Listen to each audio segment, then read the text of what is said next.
हाक माईन ऐकता लग बघीन संकटळ मंदिर दीप माळेवरती जसा त्यो कापूर जळ उधा गे आई उधा भक्ताची विनवणी हो त्याची ऐकून तळमळ त्याच भक्ताला कधी ना कधी हो मिळत फळ डोंगरावरती येता मिळे सुखाचा हो झोला मिळे सुखाचा हो झोला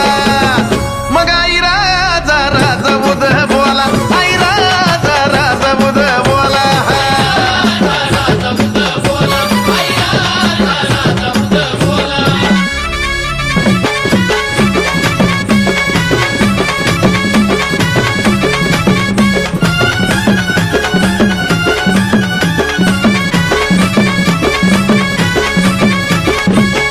येडूबाई साहेबाला पाठच लागत फुलं सवली माईची मूर्त दिसता आनंदाने मन डुल